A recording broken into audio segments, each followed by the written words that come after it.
Okay, I start the recording. Actually, it's already recording. It's on Zoom. Yep. So I think here it's working. So what we're going to do on this week onwards, I'm actually going to prepare for the session. Okay. Before this, I never did any preparation. I just come here and answer questions. But seems like all of you already have a lot of common questions asked, and I'm like, hey, I'm going to I spoke with you all more or less, but I'll just do a summary here. So these weekly free sessions are not going to go away. They are mainly for people who are new to me to come and see. Do they like the stuff that I cover? Is what I'm covering relevant to them? And for them to make a decision like, hey, is this for me? Okay. For you guys, I'll be creating one or maybe two different programs. One will be a low price, the other one will be a higher price. We can talk about those details later. So what I'm going to do is I'm going to share my screen. Just interact with me in the chat. So this is like something new to me because most of the time I rely on uh, video feedback. Okay, so just bear with me. This is a new journey for me. I'm stepping out of my comfort zone. Okay, so um, let's just pretend that we're going to cover all the 9 steps with you. But I guess even if you guys are not going to use exactly my method, this is something that everybody can benefit from. And I think this is the first thing that a lot of courses they don't cover, a lot of programs they don't cover. And funny enough, I enroll in so many different type of training, digital marketing, how to run ads, all these programs, none of them cover the mindset. It was until I started learning from Danlog and specifically high ticket closing that I started to learn about this. So why, when we try to do a transition, and I'll cover about the various stages. So today's session maybe it's 1 hour, but probably it's going to be longer than that. I'll try to keep it under 90 minutes. Okay, so we'll just cover one or maybe 2 points because I think this will take a few hours if we cover it Danlog style. So we're not going to do that, okay? But I'm just going to encourage the interaction here. You can just type in the chat and I can just respond. All right. So um, this now I will probably say something that you guys will find very very surprising. But every time when I transition, when I change what I do, I will have imposter syndrome. All right. So what are the symptoms of imposter syndrome? You're staring at your screen, you don't know what to do, or you keep delaying it. I'll do it later. I don't feel like doing it now. If you find yourself saying stuff like this, it's probably symptoms of imposter syndrome. Okay, this is coming from me. So anybody have some situations where you know what you need to do, but you can't make yourself do it. Who have experience like this? You can just raise the hand or you can just type in the chat. Boss says yes, he relates to this. Yes, LOL. He says.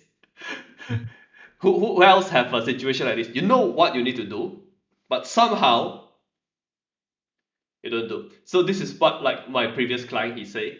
Logically, I understand what you tell me, but emotionally, I need some time to get used to it. So where was it like you go and attend some training? The training they covered. Step 1 do this, step 2 do this, step 3 do this. You know exactly, you understand what it says, but you find you're not executing as fast as you want. When you find yourself in that situation, it's probably because you are learning how to do something new, but you haven't changed your identity. So this is the root cause. Okay, so today we're going to cover a bit about identity. If you want the full video, I am not going to present it better than Danlog. It's free on the video. It's Danlog's TEDx talk. It talk about identity shift. Okay, so I'll just share with you. Uh, when you recognize yourself, you find yourself like, why am I know what to do, but why am I having so much delay in between my tasks? Or like, hey, I only have one client. Danlog, Anastasia says Danlog video on YouTube. Yes, it is his TEDx talk, the one with the red suit. His TEDx talk. He talked about the identity. All right. So I think I thought it was helpful for me to share what is the symptom. So when you catch yourself doing this, you know what is the root cause. Okay, so solving imposter syndrome, there are many ways. I'll just share with you what works for me. Okay, and I'll just say the obvious. When you have nothing to lose, when your current situation is very bad, it's easy to make changes. It's easy to change your identity because you know things are not working. The hardest part to change is when you have small signs of success. Okay, for example, currently you have a client paying you $3,000 a month. $3,000, if you are not staying in Europe or US, you're staying in some kind of country like us, actually pretty good. But I can't be bothered to change. Why should I go and implement this new thing? Okay, but let's say if it's in United States, I think 3,000, you won't starve. You won't. Max say third world countries. I don't know if we are third or fourth. So I don't want to even say third world. Later people say I'm incorrect. Okay, but yeah. So the main takeaway is when your situation is not terrible, that's the hardest part to change. So let's say if you have a full-time job and you are doing freelancing part-time, quote unquote part-time, you're doing it in it is your side hustle. It's actually very hard to change because you know behind your subconscious mind knows if you don't change, it's actually okay. I have my job. If I don't spend so much time on my side hustle until it affects my main job, I'm fine. So it's very hard to change when you have some sign of success. Okay, I'm saying this from personal experience because I find it always um, when I the easiest part was my first year, second year. I think I spent one day about 12 to 16 hours learning stuff, trying different type of stuff because I have nothing to lose. But I found that once I started having some clients who pay me a higher price, once I'm comfortable, it's actually the hardest part to change. So if today you are starting new or today you don't actually not in a comfortable situation, it can be a good news because it means you are more motivated, you have less fear because you have less to lose. You're actually more motivated to make a big jump. Like today, as the time we are doing this, Paul just had his just the money just entered the bank. Oh my god, 20,000. Oh, he asked me to go and change. Asked me to implement new stuff. I'm going to help. So and let's say Max, you remember now. Let's say it's February. You just got paid your first time. Oh my god, this is the first time somebody paid me so much money. Then Yeah. I ask you to go and do something, go and change it. You're like, oh, are you crazy? Yeah, Okay. it's kind yeah. I think it's like always feeling like inside the comfort zone. Yeah, right now, but I just don't want to change. Yeah, you got the point. Yeah. Yeah. So just recognize, and when you have all of these symptoms, when you have all of these feelings, it's 100% normal. It's called being human. Okay. So how first to solve the imposter syndrome? First, we need to identify. We need to know that we are having it. Okay. We need to know that. So I find the easiest thing is the hard part of the transition is not I don't know how to do. It's I'm not fully confident if I want to actually do this. Okay. So actually before today we start, I had a small chat with Anastasia. I gave her actually it's a very good advice. I'm not sure if you know how good the advice is. So I'll just repeat it here.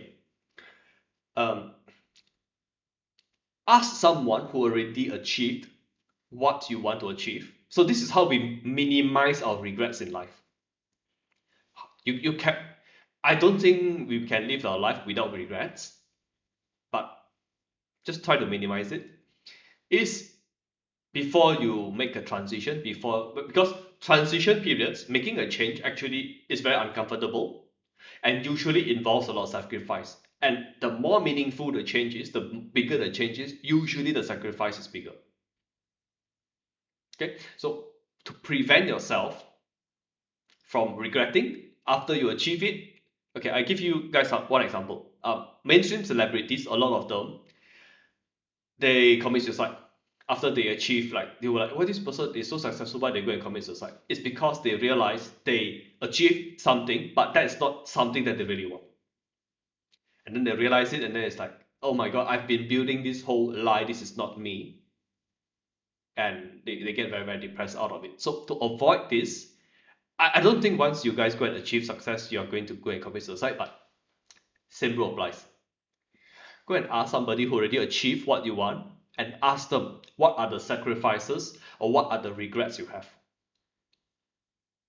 If they're like, oh, I wish I should have done this earlier, I don't miss my old life. If that's that, and you realize actually your situation is very similar, okay, then you can pursue it wholeheartedly. You can pursue the change wholeheartedly. And when you have this level of confidence, you will sabotage yourself less along the way. Because most of the time, it's not I don't know what to do. You know what to do, but you can't stop yourself from self-sabotaging your success. Okay, so I'll just use myself as an example. I don't want to use you guys as example. Okay, so I think this is fair. Um, my first business, so this is where actually I'm not so used to using. Funny enough, when I'm conducting meetings, I use PowerPoint a lot, but when I'm teaching, actually I don't use it that much. So this is something for me to learn. Okay, so without telling you guys my life story, because I don't think people will be interested. So this was when I left school.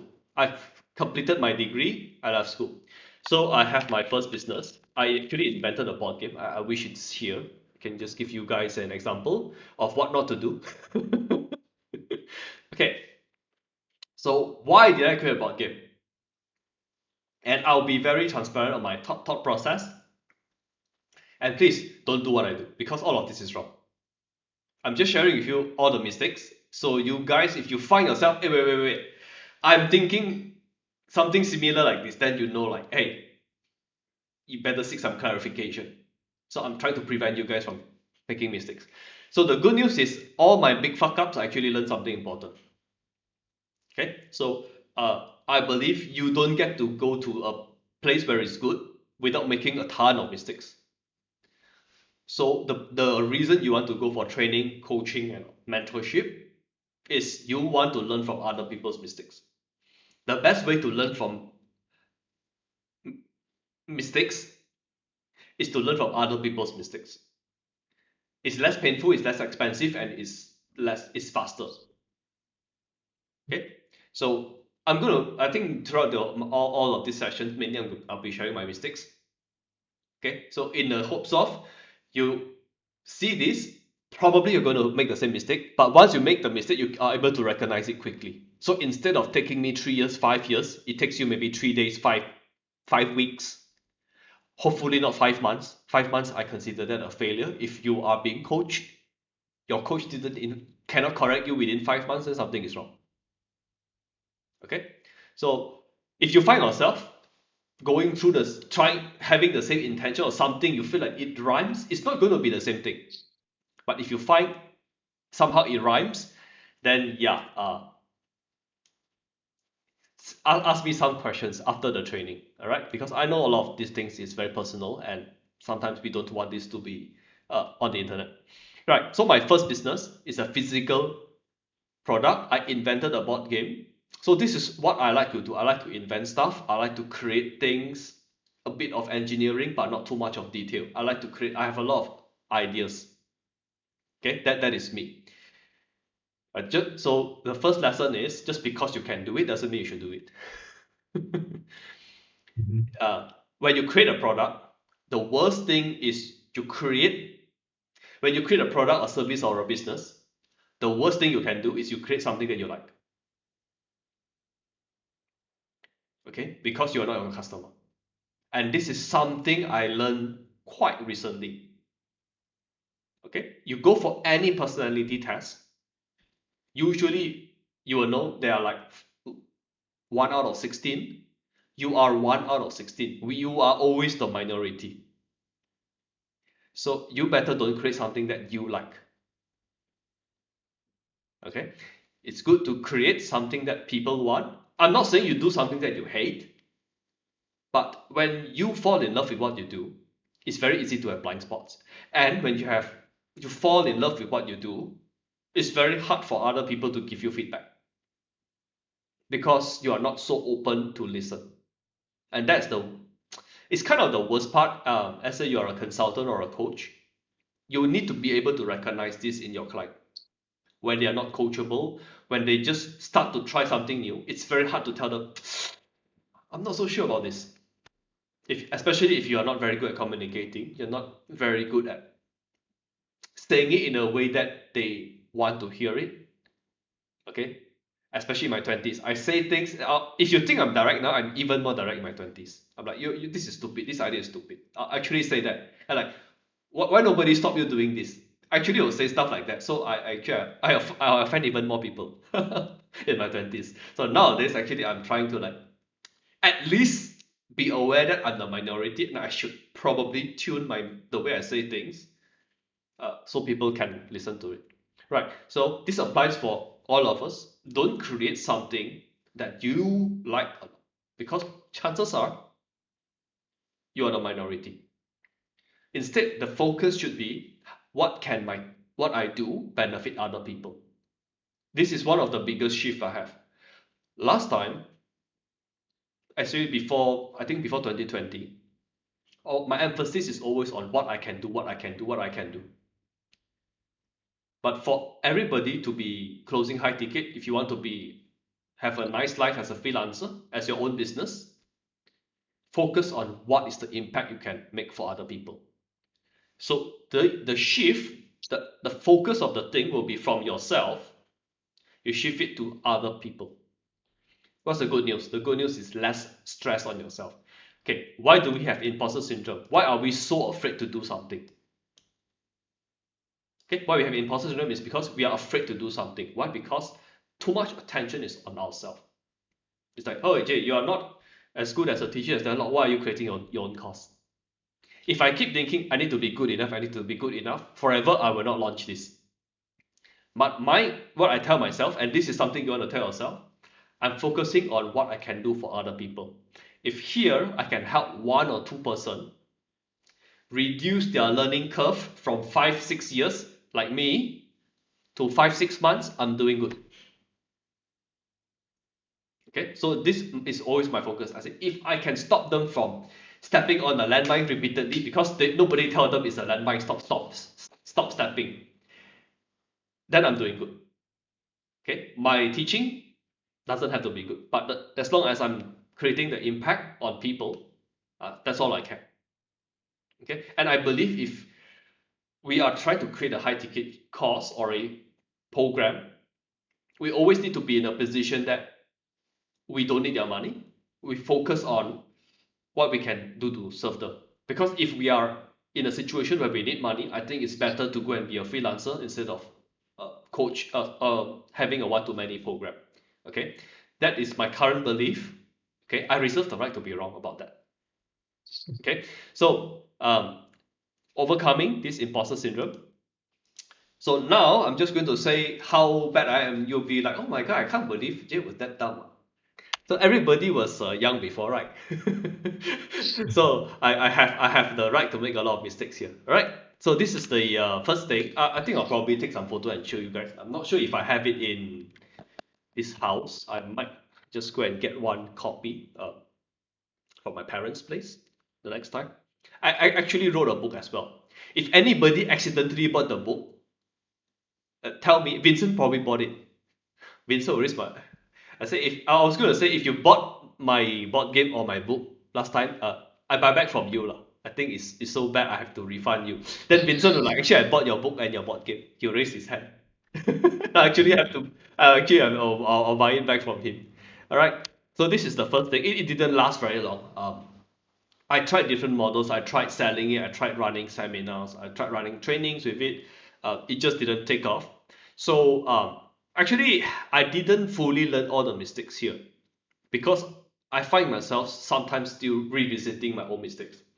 So back then, why I created a board game? Why is it not a computer program or something? If I want to share my knowledge, if I want to teach other people, Because back then, there was this guy, not sure how famous is he nowadays, but back then this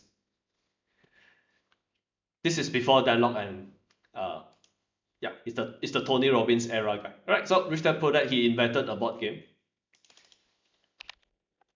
Okay, I almost can't remember the name. I played this game for I don't know how many. I have the digital version, so I played this I don't know few hundred hours. Okay, I played, and I don't play a lot of games, but when I play a game, it's usually a few hundred hours or few thousand. Okay, so I played this game and I'm like, the lesson is nice. It's like it's too hard because I was a facilitator for this game last time in my 20s. I actually volunteered to conduct this for the entrepreneurship club, for the accounting club in my university. Okay, so that was the first time I actually need to go on stage and speak. It's such a nightmare because if you think you are introvert, I'm probably more introvert than you. Okay, but no choice. You want to do this business, you're the one who volunteered, you have to go and learn how to conduct this. So actually, if you guys go and ask Vincent, he can tell you a lot of funny stories like, oh, this clown last time, what type of jokes he did. All right, but um, long story short, I saw he's creating this. I see it's like, hey, it's a very low cost business. The cost of creating a board game is not that high. Mainly my time, some manufacturing costs, but compared to a retail business, it's very low. And I'm like, hey, this is something actually. My thinking at the time is, hey, this thing I can go global with this. Okay, Bob asked if the board game is still alive. No, because I didn't do anything with it. I don't even bother to renew the domain. So it's like dead, dead. There is dead and there is dead, dead. It's like very dead. Okay. So even if today I'm like, if today I were to revisit this, there are a lot of things that I'll say, probably that's not the right lesson. Right. So that's something that I'll say, but it's off the topic. So I saw this is a very common mistakes that people make, and your client might be making this mistake. They see somebody else doing something that they think they can do better. I can create a better product. I can create a better service. Then they try to do it. So very, very dangerous. Now, I'm not saying you shouldn't study your competitor's product. I'm not saying that. That's important. But usually when it comes to business, there are many ways of evaluating and many factors to make a business successful or product successful. One is the technical things. Okay, so a lot of times, very people who are good at inventing stuff, creating stuff, they only see the technical stuff. So for the board game, the technical stuff will be, my game is better designed. My game teaches more things. My game is easier to learn. Okay, this might be true, but how well are you marketing yourself? Do you have multiple bestseller books? Who knows you? And back then I don't even know what's funnel, but today I can share with you. Okay, so if if you find your client doing something like this, is something you can share with them. So this a book can be a downsell. It can also be a business card.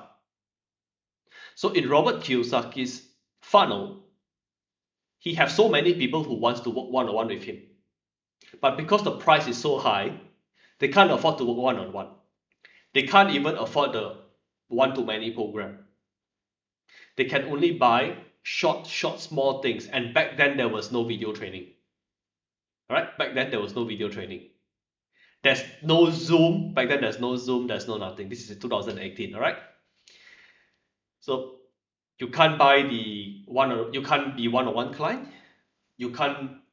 I can't. You can't even take a plane, fly to USA, Scottsdale, Arizona to attend his 3-day workshop. 3-day workshop, I think it was what 10K, 10K in 2008. Okay, that's quite a bit of money back then, right? So there are people who can't buy this. So what can you do? The best thing you can buy is buy his book, buy his cassette, buy his all of these things. I actually bought his all his cassette and stuff like that. Um, I didn't read any of it. I just read his books, right? So he is using this as one of his downsell. He is using the board game as a downsell. For those who can't attend his seminars, this is downsell. Me, I go and copy the product. So when your client, you find that they're over focusing on the product,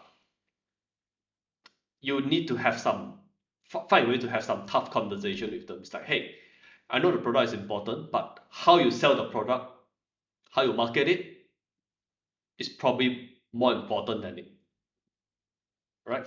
So first mistake is you see somebody doing something, there's some result, you try to copy what they're doing.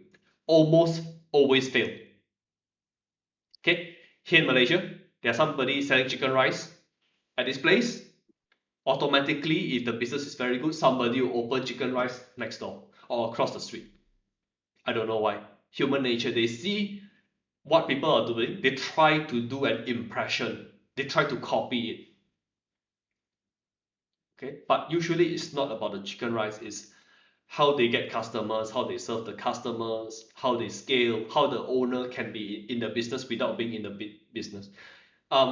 Platform, Max said platform closing, I guess. No, I just answer ball question. Oh, okay. Uh, Basically, he was Dunlop before Dunlop. Yeah, that time Dunlop, it's still in his 20s, still started his copywriting. Actually, Dunlop attended Robert Kiyosaki's live workshop, got chased out. He actually said that in his video. He got chased out. All right. Yeah. Uh, got chased out, but after that he went back to the hotel. It's like, oh, what the hell is it? Because Robert Kiyosaki said, get out. You're not here to learn. Go and get your refund from the receptionist. So he went back to the hotel room. He was actually ready to just leave the event. Like, fuck this guy. Then he was like, wait. I took all the trouble to come here, and I think actually he was wrong because he wasn't paying attention during the class. He was like writing his own stuff on a piece of paper, probably got some ideas. Like, because I'm a certain personality with him, I know how our brain works. The speaker will say something, then you're like, hey, wait a minute, I think I got an idea. Then you just write your idea, you you didn't pay attention to the speaker. So of course, Robert Kiyosaki, the speaker, the trainer will not be happy. So got chased out. After that, he went back to the hotel room. Then he think, yeah, actually, it was I was at fault because I wasn't paying attention. Then he actually went back and apologized to Robert Kiyosaki and said, can I know I made a mistake. Can I just can I sit because I really want to learn from you. And Robert Kiyosaki actually allowed him to stay. Okay, so that according to Daniel, that was what happened. Right. So good news, if you have been chased out by somebody, it's probably there's a chance you'll still end up being like that, not right. So that's the first. Then the next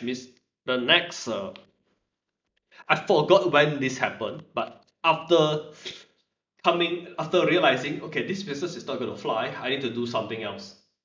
So that was when I actually started selling computer parts, computer stuff, and that. So back then, what happened was, I went around the capital of my country collecting computer scraps, taking them back, repair, and selling.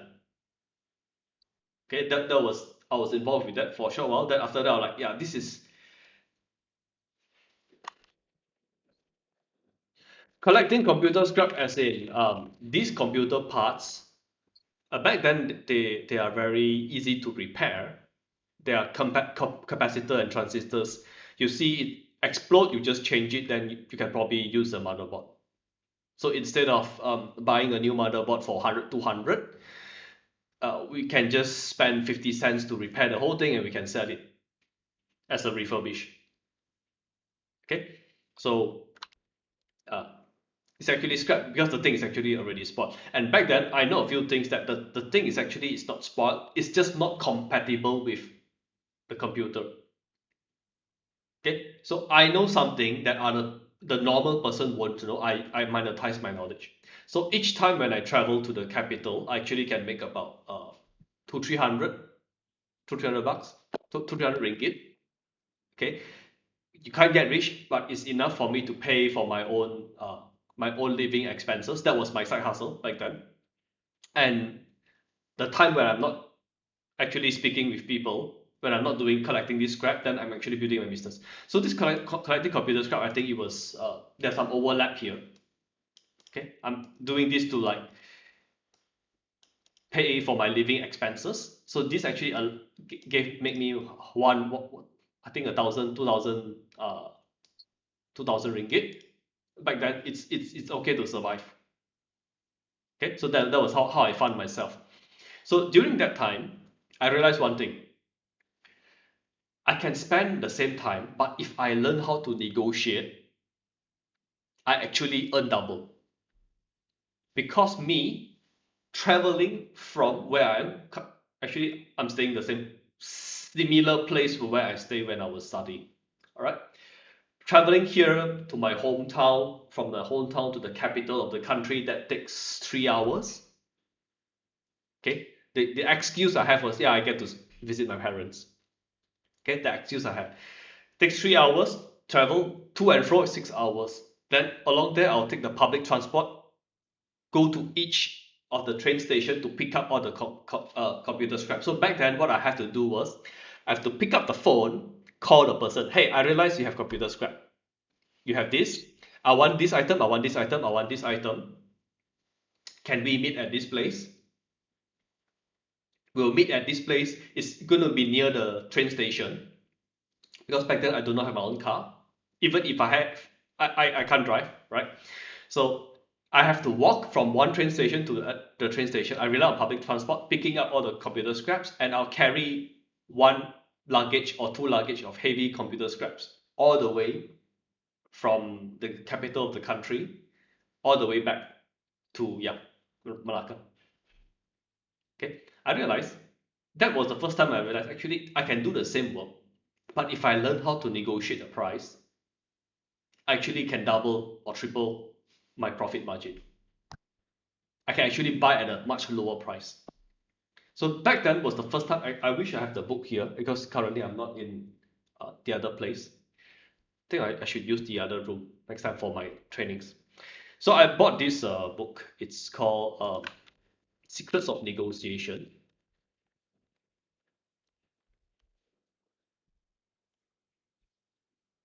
Yeah, that's the one. Okay. So actually, I can't even remember that many. I can't even remember that many. But what I can still remember here is negotiation is going to be a hard. Today we call it a high income skill. It's small amount of time, you can generate a lot of revenue. You can generate a lot of money. So I think this was something that I mentioned to, what's his name again? The person. Yeah, I mentioned to like, hey, you can spend 1 week, 1 month working on a webinar funnel. But if you learn how to negotiate well, you learn how to close well, you can double your money within 1 hour. 1 hour's work from $2,000, it can charge $4,000.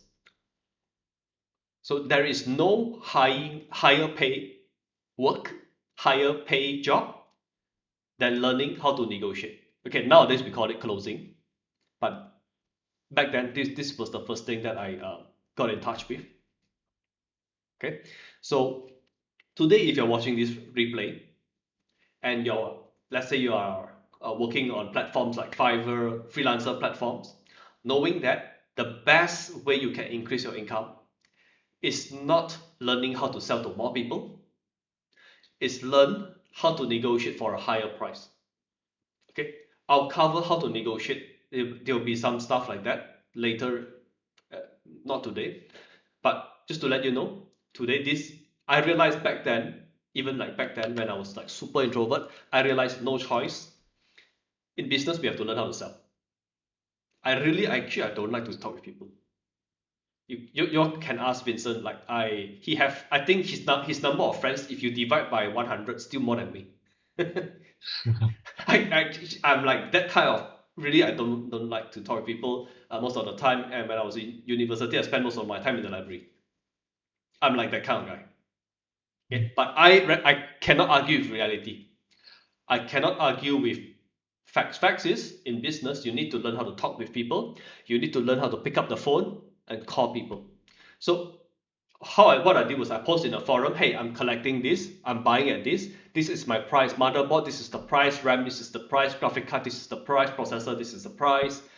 Um, yeah, I don't collect keyboard, and back then I actually am doing something what I'm doing today.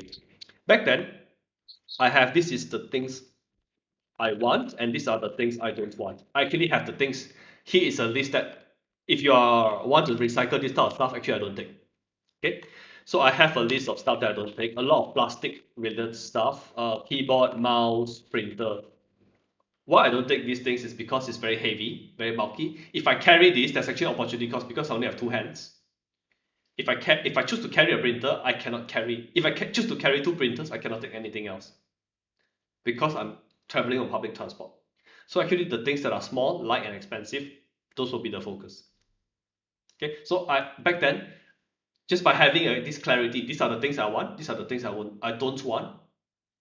So when you talk with clients, these are the people I'm going to help, these are the people I can't help.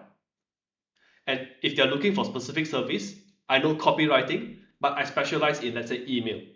If you're looking for copywriting for social media posts, I'm not your person. If you're looking for articles, I'm not your person. If email is related to the landing page, a call to action page, or a bridge page, you learn how to do a bridge page, okay, maybe. But if you are email, probably YouTube description, YouTube titles is something a bit too far. All right, it's a bit too far away. You have to pick something to specialize in. Just by specializing here, once again, negotiation, it gives you more chips to negotiate with other people.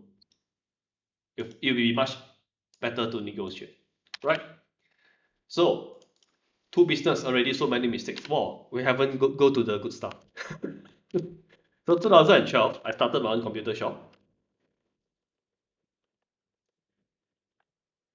Okay, I started my own computer shop.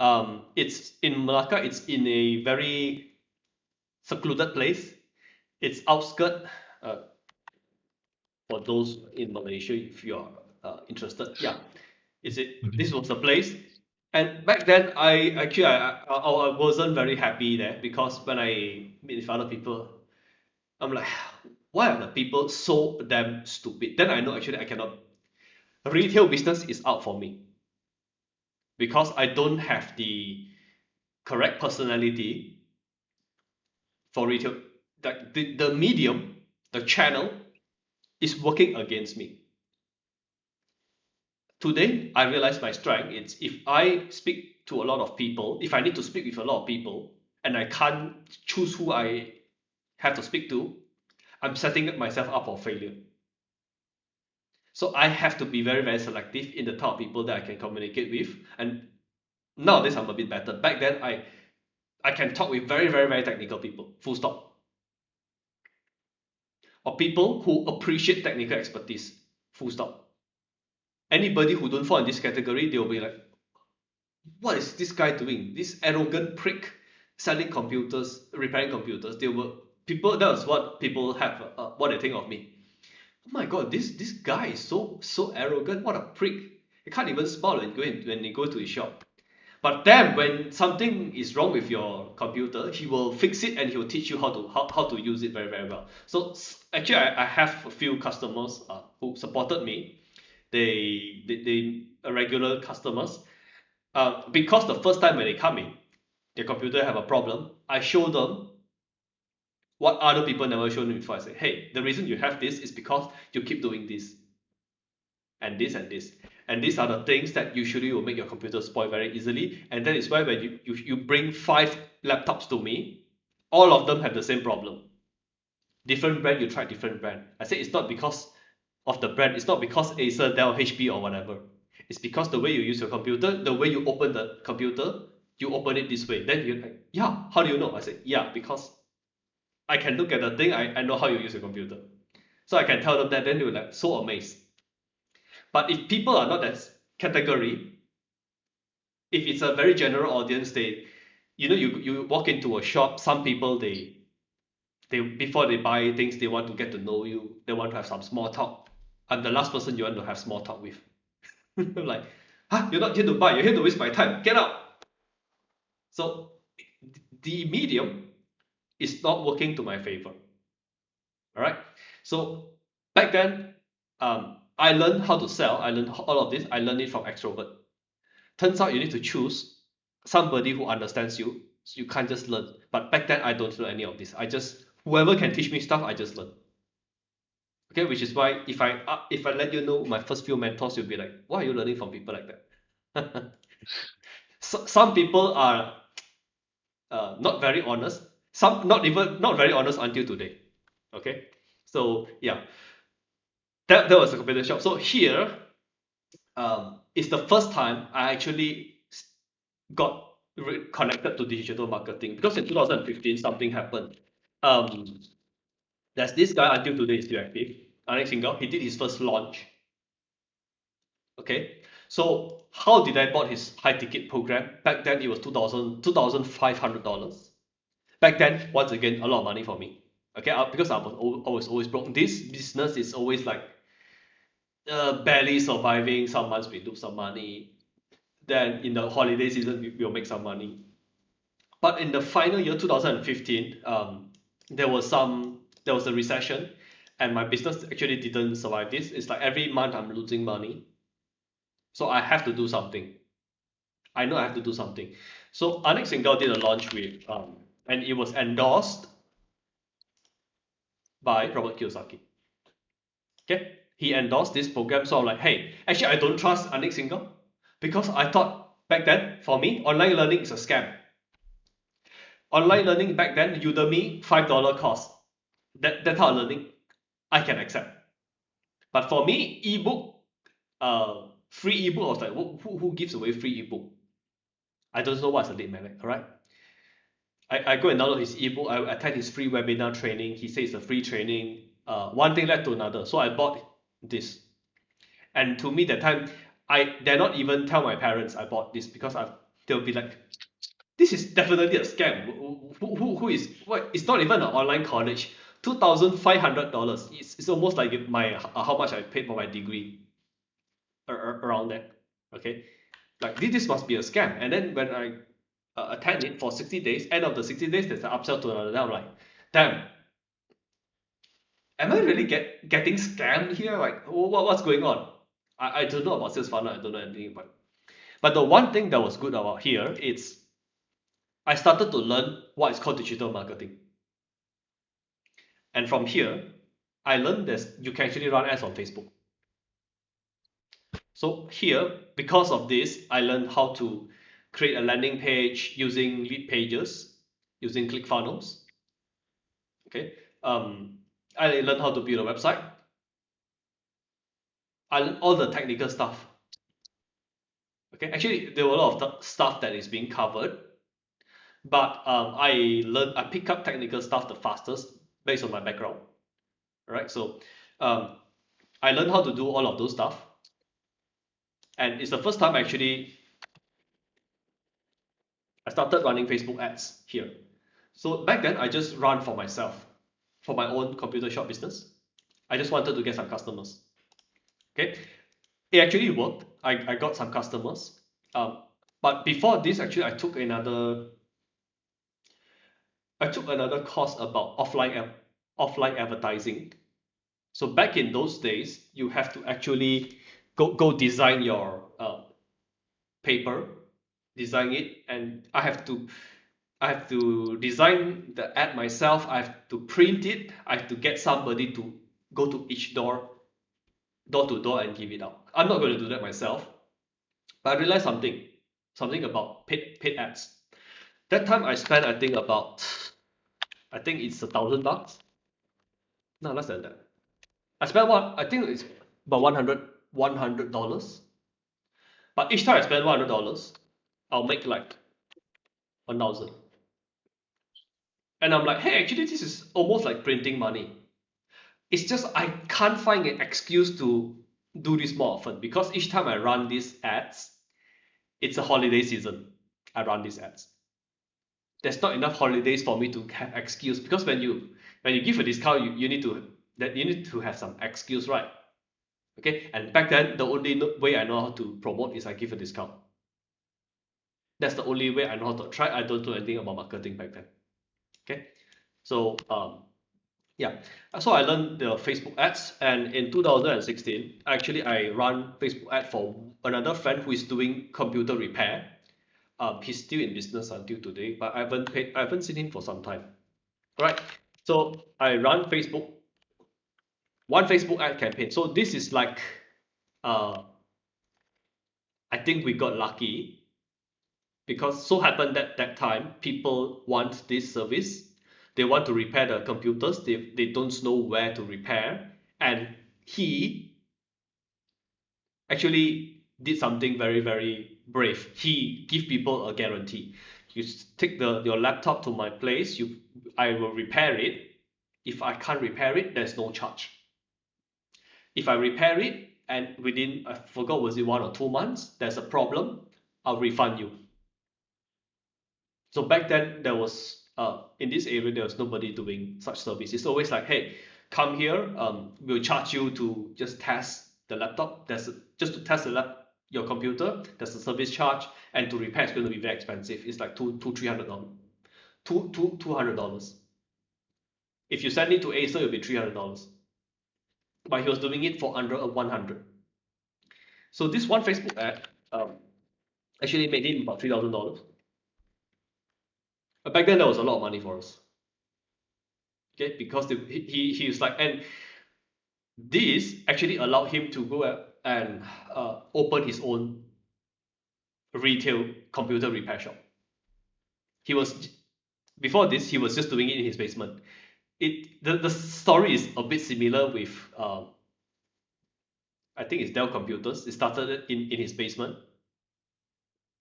Okay, but unfortunately, my friend is not Michael Dell, so he just opened. He's doing quite well today, to be honest. He's doing quite well today.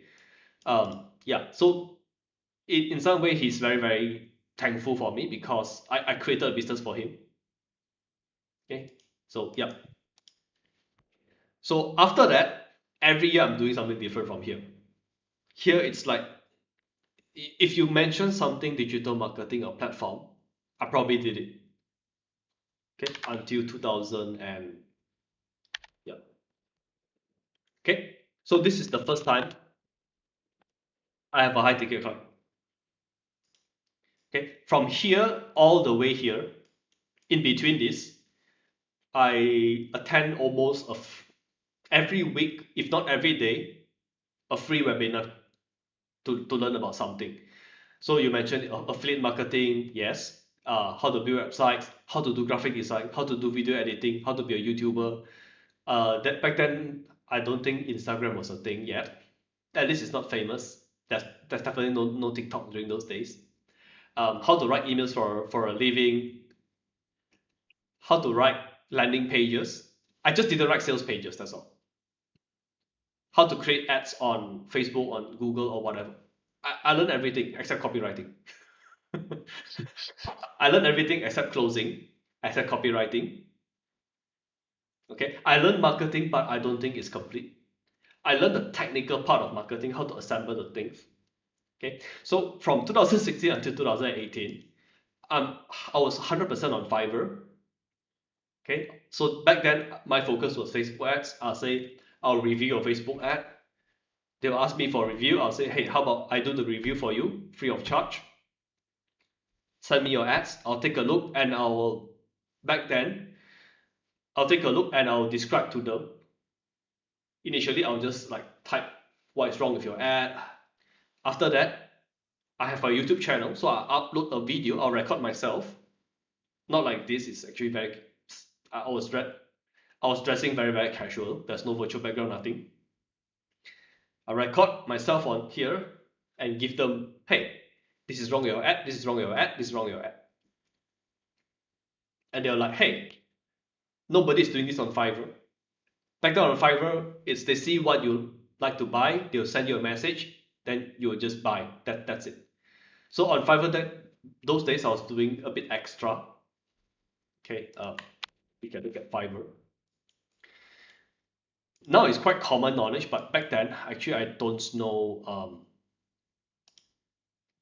there is this buyer request. I don't even know where is it now. Yeah. So back then, not a lot of people know there's this buyer request on Fiverr. So I'll look at all of this and I'll go and send proposals. I'll send all the proposals on Facebook ads and real estate. I'll create a short video. I'll show, hey, I work for this person. Here's how we get leads. Here's a screenshot of the results. I for blank out all the lead information. Yep. So those were my days. So the first how I changed totally how I operate is because of my first high ticket client. So you need to know, back in those days, my income is anywhere from 0 to 500 on Fiverr on average. Okay.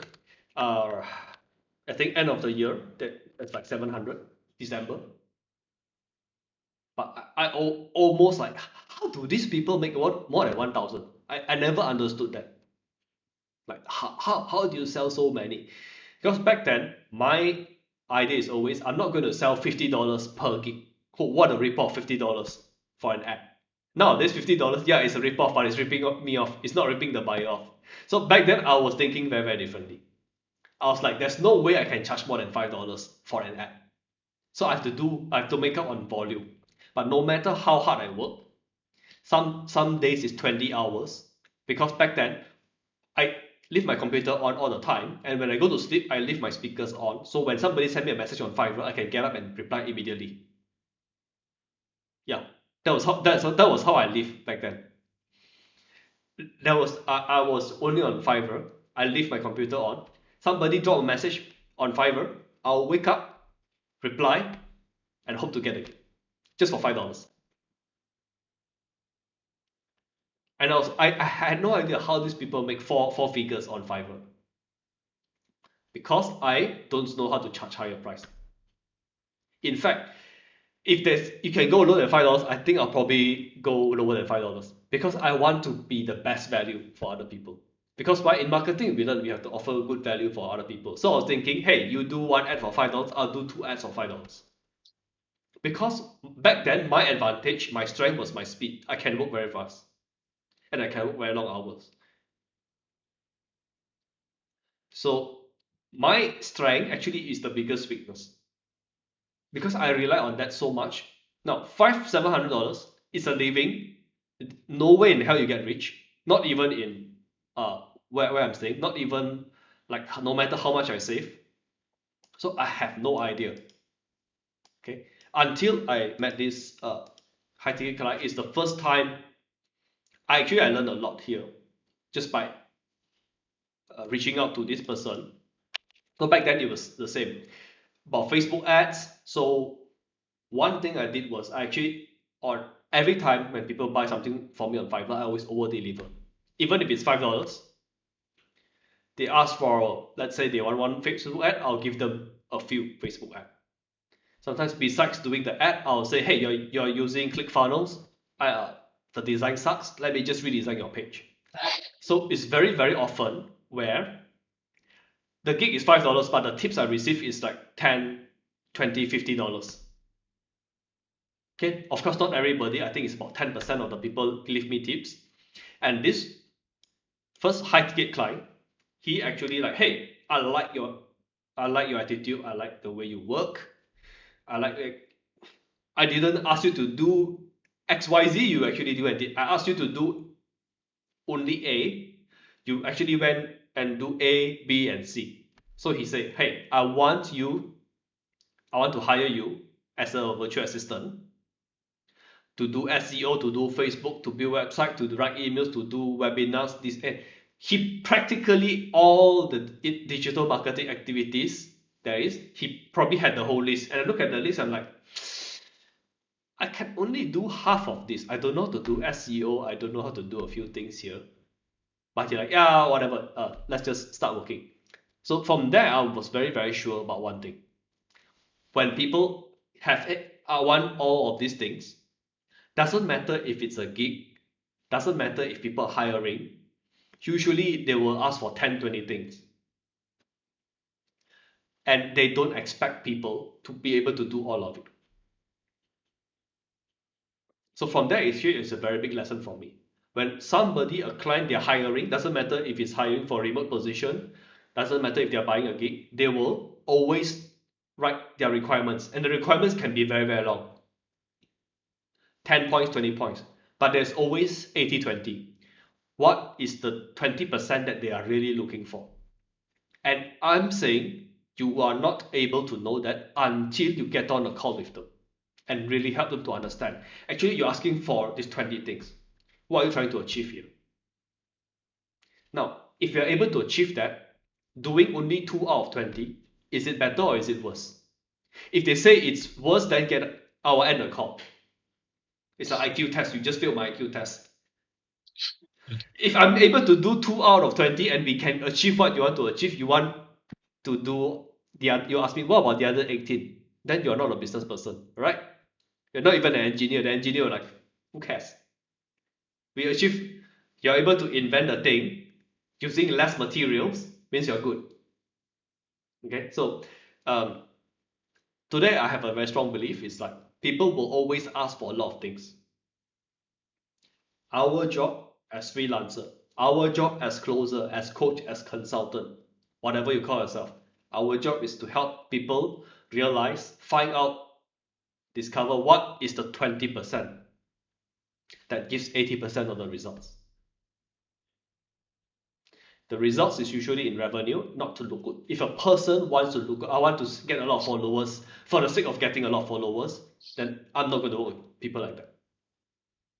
That is inside my blacklist, in fact, because I had plenty of Fiverr customers back then. I want a lot of followers. Don't care if they are human or AI or ghost. As long as the number goes up, we are happy. Then I'm like, okay, let me go and create. Okay, this is things I did that I'm not proud. Okay, so last time on Fiverr, there are people who want to pay $5 for, let's say, 1,000 YouTube subscribers. Then there'll be people who are going to sell them subscribe. What they did is they go and create many emails and they'll go and like a post on Facebook or go and be a subscriber on YouTube. Okay, Max said I want 100K followers in 1 month, close 20K, proceed to spend 2K to buy followers for him. Yeah, so those back then that's a business opportunity. Actually, I did some deals like that, but I'm not the one who go and create the emails. I let other people do it.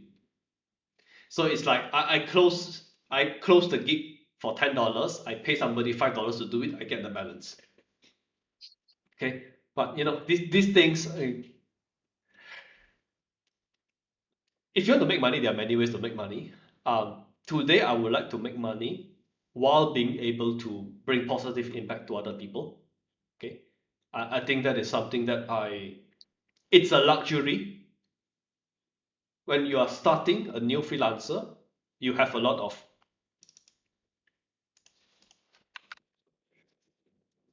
okay, when you are new, you have a lot of, you find yourself saying this, I have to do this, I have to do this. Currently, I'm happy to say I'm in a stage where there are a lot of things I don't have to do. I do it because I want to do it. Okay, so last time I have to be on standby 20 hours a day.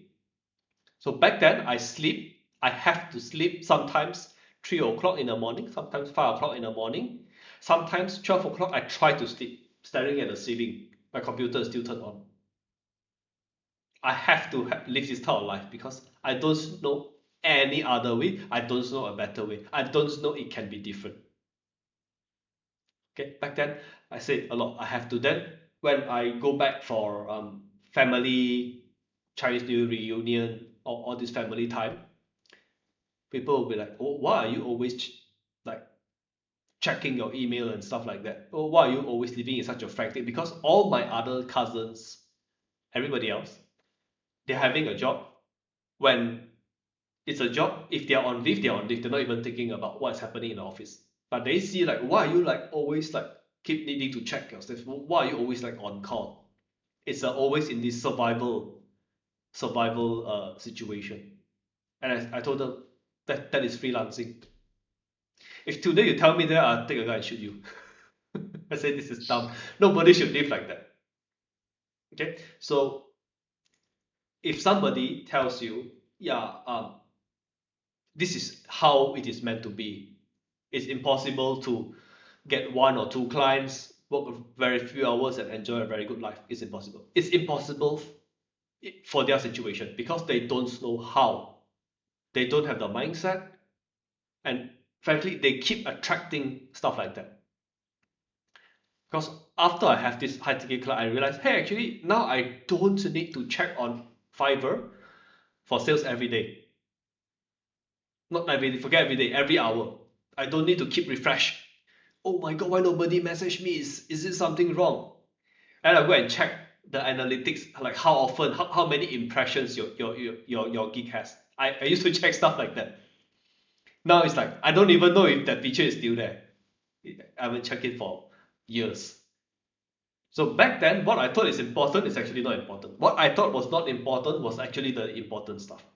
So how are you supposed to know all of this if you do not have mentorship, if you don't have a coach, if you don't ask somebody who already did it? These are the things you don't know. You don't know, you don't know. And the worst is the things that you thought it's right, it's actually wrong. And this is the number one reason why we get mentorship. You need to ask somebody who already did what you did, and you need to know how to ask good questions. What were the assumptions you had before? Now, what are the assumptions that you know today is no longer true? So why am I able to tell you all of these mistakes? Because I made a lot of wrong assumptions. And I don't know they were assumptions. I thought they were truth. I thought this is the way. And back then, if I tell other people, hey, I actually make 700 online on the internet, they'll be like, how do you do it? That is so good. I'm like, this is not good. But to them, they made zero. They were like, this is actually good. Which is why back then I created some videos on Udemy, how to do stuff. So today, if somebody bought something on Udemy, just ask for your 30-day money back guarantee refund. All right, yeah.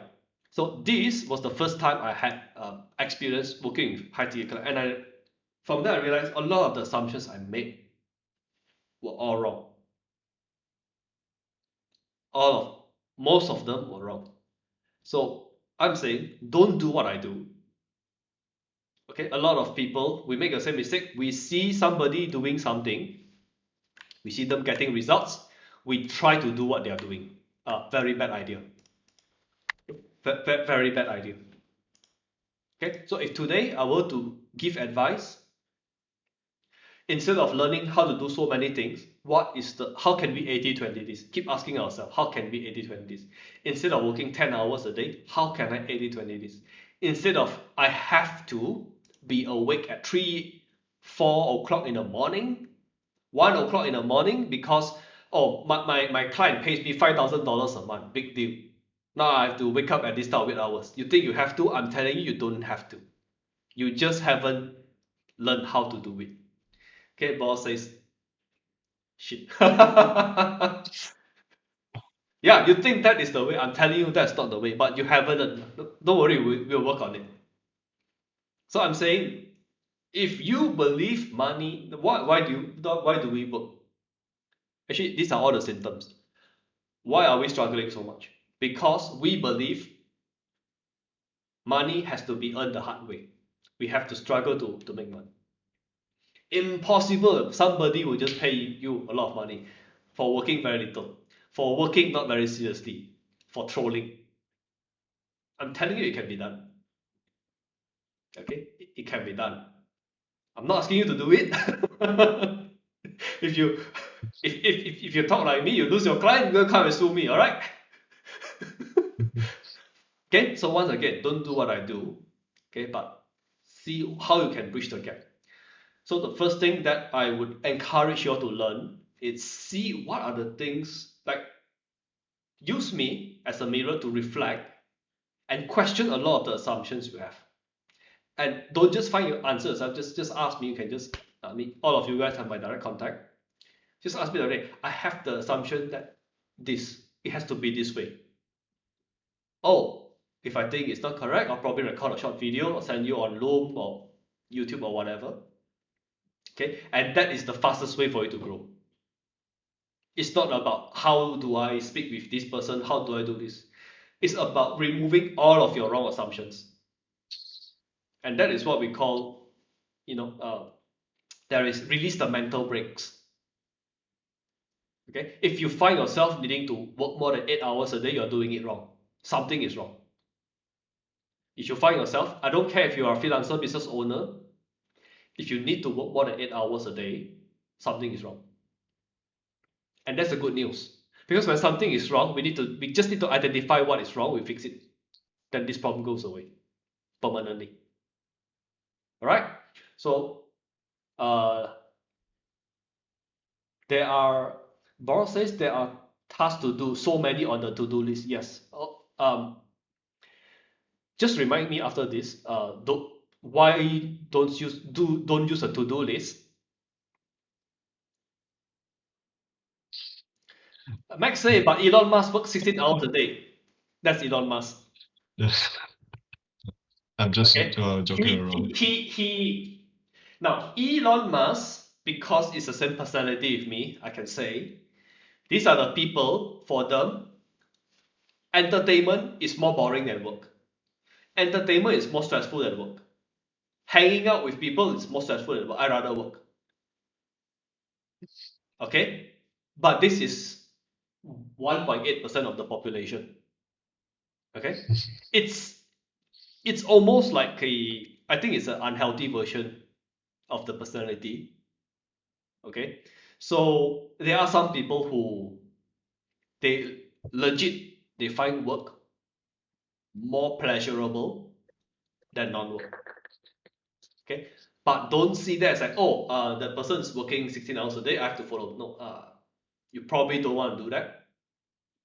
Once again, I use myself as an example. My final days, I was active 16-20 hours a day, always on call,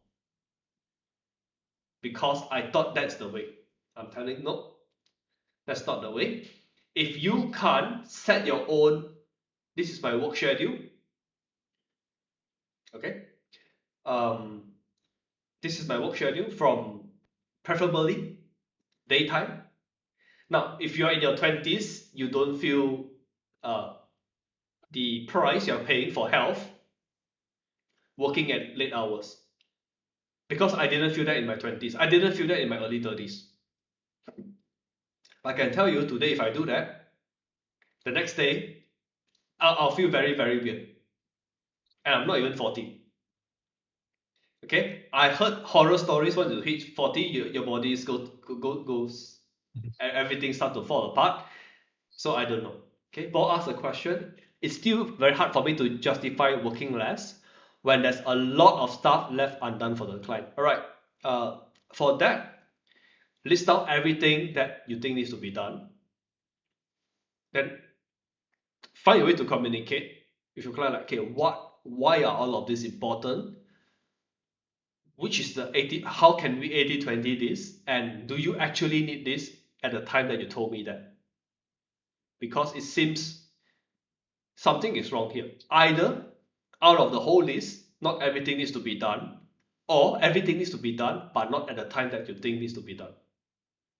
So if you don't know how to have this type of conversations with your client, then you're going to have a lot of, I have to work like that. But once you learn how to communicate your client, you don't have to do. You will be like, hey, I want to spend 12 hours because I like this client so much. Oh, this client actually have a product that's good, have help to train dogs. It's actually useful. People who bought the service actually like it a lot. Then it's okay. It's fine. If your entertainment, if you get so much entertainment from working 10 hours a day, go ahead. But if you think you have to because they are paying you a lot, that's wrong. Okay, but don't worry, we'll work on this. Every month, I remove one of these false assumptions from you. In 3 months, you'll see a very big difference. It's not actually one a month. I think it's like one a week. One of these false assumptions, I remove it once a week. After half a year, you're like, oh my god, I didn't know all of this is not true. Because we don't know the lies we tell ourselves. We don't know the lies we tell ourselves. Because to us, it seems like it's the truth. I just like some people sell computer. I didn't know I can sell cheap, fast, and good computers to people and make a lot of money. I thought I have to scam people. I thought I have to sell shitty computers, make sure it looks good. People don't know it's bad, they buy it. Then after 30 days, don't come and find me. I thought that's the only way to do business. I said that's not business, that's fraud. But to the person, they don't know to do it other way. I've been doing this for 17 years, for 15 years, for 20 years. Why last time it's not a problem? Why today you tell me it's a problem? And this is the same thing when I say the more successful a person is, the harder it is for them to change. Because they will say, why do I need to change? My life is okay. And it's easy to tell ourselves that way. Because human beings, we don't like to change. There's a joke online. Who wants change? Everybody raise the hand. Who wants to change? All the hands go down. Yeah. Who wants change? Yeah, I want change. You guys should change. You guys should change. Who wants to change? Some can't even change their food. Now I'm eating what people usually eat. I'm like, I don't know how you guys eat this stuff. I took some photos. I said like, I don't know how you guys eat this stuff. I did it for because I was sick, so I don't want to eat so much Western food. Now I recover. I'm like, screw this. I'm going to eat what I want to eat. I was eating like noodle soup for like one week plus. Then I was eating some rice because he told me not to eat. The doctor told me not to eat oily food. I was sick. Okay. And I'm like, I don't believe people actually pay money to eat this. You have to pay me to eat this, man. It's like, damn. But then again, you can say I don't know where to find food, all right? Because I'm not very choosy. Okay, so today we actually covered all my mistakes. Actually, I haven't even reached the latest part. I think these are the ones. It's actually a foundation. So a lot. I think today's the main takeaway is when you are in a bad situation, always question your assumptions. And it's very hard to ask people who never did it. And this is why I have this community, and this is why I have my coaching program. You have a question, you don't know who to ask, you can ask me. Because chances are I did what you really want to do. Okay, chances are I already did what you want to do. If you ask your parents, you ask your cousin, you ask your friends, how do I write the headline, how do I write landing page, how do I get higher conversion rate, they'll be like, are you speaking English? If you tell them my click-through rate went from 5 to 6%, they're like, yeah, 1% now. What's the big deal? They'll be like, what's wrong with you? Why are you so happy? My cost per click reduced from, what's that? You can't ask these type of questions to other people. Okay, I'm not saying I'll know exactly what you do, but at least I'll have a better idea. Because one of my strengths is I'm able to communicate with business owners general enough to make sense, and I can communicate with technical people, not needing to know all the details. Like that's a skill I have, right? And I'll say that is a skill that you guys want to learn. Okay, so questions before we leave. Last questions. I'll just check the chat here. Final questions. Not really have a question. Okay, not really. Okay, so yeah, will be what I'll do is I'll end the recording here. So thanks for coming. So this is what you guys can expect every week. It's part of the process to help me to refine how I can teach all of these things in a much condensed form. And most of the time, I'll be sharing like my point of view. what didn't work for me, what worked for me, and how you can adapt it for your situation. There will be a total of 9 modules. Today I didn't even cover one. Actually, I covered just one point. Now I know why Denlock takes so much. Take 5 hours for its class. Okay, Mhm. because we don't use a script. If you use a script, you can be much shorter. It can be much, but I think people rather have the more authentic, the live take. So I think this is something that if you look at my old Udemy courses, most of them are scripted. Most of them are scripted. I was reading a script. I'm not sure how useful is that, but I think at least here you know that it's coming from it's coming from real life. This is my best thinking currently. Okay, 3 years from now, you look at this and you think this is bad, but that's good. Means we are growing. Always be comfortable looking back at your own mistakes and laugh at it. If you cannot look back what you think 12 months ago or 3 years ago and laugh at it, means you are not growing. You're not growing means you're not correcting your mistakes. You're not connected. You are still thinking the same old and probably mistakes, the wrong mindset, the wrong beliefs that you have 3 years ago. We should be welcoming. I can't wait to laugh at what I'm doing today 3 years from now. Or hopefully 1 year from now. Hopefully 1 year from now, I'll come back and say, oh, why are you hesitating to get more people to learn from your stuff? Why are you hesitating? Because that's my current belief now. Like, do people actually want to learn this kind of stuff? Like, who wants to? Who doesn't want to work 20 hours a day and earn $5 per gig? Who don't want to do that? That sounds fun. No. Yeah. So, thanks for coming. I'll just private message you guys for feedback for today. How I can improve on this. But yeah, Paul, you can type your question, or you can unmute.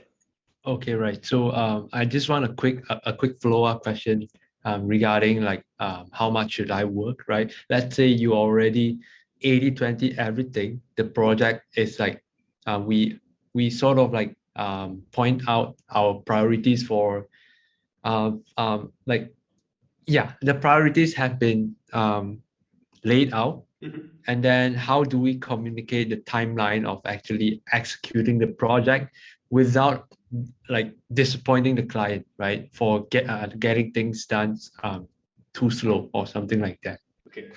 Why do you think the client will be disappointed? Um, I think because I work full time and then like it seems like I have a lot of time to work on her style, but it seems like I'm working a little bit slow, right? So that's why I sort of think that it's a disappointment, I guess. How many can see actually all of this just live in his head? It's not real. Number one, did your client say you are working slow? No, but she's actually like following up with me, like, have you done this? Have you done that? Or something like that. Sort of like communicating that like this thing should be done already, right? So that's why I sort I of feel that way. I heard what you say. She's saying here are the things, a few things. Have you? She asked, has this been done? What's the word she used? Has this been done? No, no, no. It's like what's the progress about this, or do you have any updates regarding to this or something Okay. like that? If your client is telling you that, that tells me you are not proactively giving status update. Yes, I sort of like keep things on the ground. I just do it That's your, like I just update that, that, after that's I your finish it. that's your mistake. Okay, but Okay, okay. how often you have a update for the client? I can tell you your client don't want daily updates unless guys are doing a launch. Yes. Okay, unless you're doing a launch, then every day there's an email going out. How much sales the email generate? That's a different story. But if you're not doing that, your client don't want daily update. Once a week is fine. Sometimes once a month is fine. Sometimes, Mm, but maybe not now. Once a week is fine. So in a weekly report, do you have a template of a weekly report? What we done? Uh, because no, this is something I found out. when people say they want updates or whatever, they want things to be done faster, most of the time, even when they say that, that's not what they actually mean. What they say is, I would like to be informed on a more consistent basis. So it's not about how fast you are doing the work, it's how you are communicating. So for your situation, very, very specific for your situation, set up a communication channel like, hey, currently I'm working on your things full time. So every week on whatever day, Monday, Saturday, pick a day, I'll give you a report, what have been done, what are the obstacles I face, what is the help I need from you, what are the things we initially thought we'll be doing, but we didn't do, and why? Should. What are the things we didn't think we need to do, but we end up doing? Why? This is actually overkill. Most clients don't even require this level of communication. So I learned this when I was working with the first high ticket client because we meet every day. And after initially we met every day because he was paying me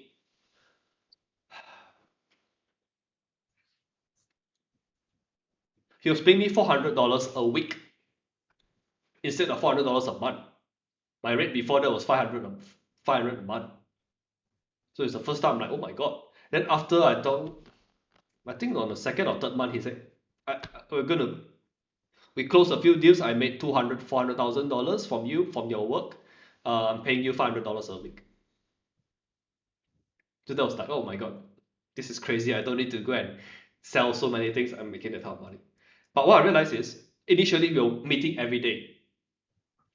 My 11 o'clock until my 1 o'clock. We meet every day. Then after that, he was like, you're more hardworking than me. You know what we need to do. And you tell me what is being done, what is not being done. You give me all this daily report. We don't need to meet every day. Screw it. We meet when it's needed. But I always reserve 11 to 1 o'clock. I'll be meeting him. Okay, so daily meeting become every other day meeting become we meet less and less. Then I realize it's actually not how much I do or how fast I do, it's how I communicate, how I set expectations.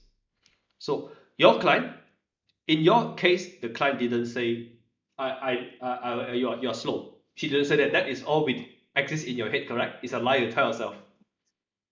Yeah, based on her reaction or something like that. Yeah. So who interpret? Okay, this is the thing. You interpret this as a gun, then it's a gun. You interpret this as a toy, it's a toy. You interpret this as this is a trolling device, this is a trolling device. You think this is the teaching device, this is the teaching device. Okay, so actually, what is the thing? How we interpret, and especially when it comes to human, there's so many ways to interpret. And I have I don't have proof, but I have a hunch that you are misinterpreting this because of what you're telling yourself. So she didn't say it's too slow. That's all yourself. So when you misinterpret this, what's going to happen is you're going to put a lot of unhealthy pressure on yourself. Next is once your motivation runs out, you're going to fumble out, you're going to underperform. And usually underperform is not a bad thing. Underperform and under communicate and the results are not good. These three things happen at the same time, then you'll be in trouble. So how do you stay out of trouble is at least communicate consistently. Then you won't get this trouble. You won't get trouble. Even when the results go down, you'll be like, hey, the client know she's paying you this money. How is this money being used? She's very aware of that. As long as people are not, okay, I'm paying this amount, this is being done, this is not being done. I don't even need to monitor this person. Everything will work. I know you'll work. That's fine. The conversion rate goes down. So what? Takes another 2 days to write the page or 2 weeks to write the page. So what? I can live with that. Most clients will be okay with that. They might not tell you. But these are the things that I know from a business owner point of view, they'll be okay with that. And when you deliver the work, most people are very afraid to ask for scoring. Okay, this is the work I delivered to you. On a scale of 1 to 10, 10 being excellent, how do you rate this performance? And these are the questions we will ask weekly or monthly meeting. Okay, we've been working for 1 month. How do you score this? They will say 9, 8, 10. Then I ask, okay, if it's 9 or 8, okay, I understand now. Why do you rate it 8 or 9? Why is it not 6, 5, 6, 7? Then I'll write down. Whatever they say here is what they like. Let me do more. And I say, what needs to happen for this to be 10 out of 10? Listen, they're telling you what they expected you to do or what they expect to happen but haven't happened yet. Write down. So these are the things they want. Anything that isn't mentioned, maybe you don't need to do. Maybe. Especially if it doesn't directly relate to the result, you don't need to do if they didn't mention. So this is where you know what you don't need to do, and you can start to cross off things off your to-do list. It's like, the client doesn't even mention about this. Why am I spending my time? Unless it's like research. You need that to do to write your emails. That goes without saying. The client is not going to tell you, I want you to do more research. That's something you need to do. But most of the things are not that way. So yeah, have that scoring. Don't be afraid to ask for this scoring. Most people are afraid because they don't want to hear, oh, 1 out of 10. I can tell you, I've operated so long. Nobody give me less than 5 until today. Maybe not less than 7. It's always 8, 9, 10. And I'll ask, okay, how can we make it a 10? Okay.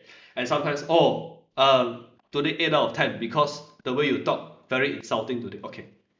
I'm sorry I made you feel that way. I didn't apologize for insulting the person because the person didn't deserve it. I'm sorry the way I spoke made you feel very insulting. Okay. I'll see what I can do to prevent that. Or in some cases, why do you think I insulted you? Did you deserve it? Yes. Okay. That's not my problem. But please don't do that and you get fired and you can't blame me. All right? Because you're not me. Don't talk like me. You talk like me, you might not be having high ticket clients for a very long time. Yeah. They sign up with me, they know what they're getting into. Okay, you suddenly you speak like that, you get fired. Don't send me message, AJ. I think it's your fault. All right. Okay, so I think I addressed the question. It's like if you think there's a lot of stuff to do, this is all about managing expectations. Managing expectations means setting the expectations. Don't be afraid to ask how's the customer feeling about your current performance. It's either you choose to do that or you choose to keep guessing what the client is actually thinking, and you put artificial pressure on yourself. And the more artificial pressure you put on yourself, that's self-sabotaging. The more you put it, it's just a matter of how soon all of this pressure cause something bad to happen. So I have to remove the problem before it happens. So I'm very glad you brought this up, and this is why we have these weekly meetings.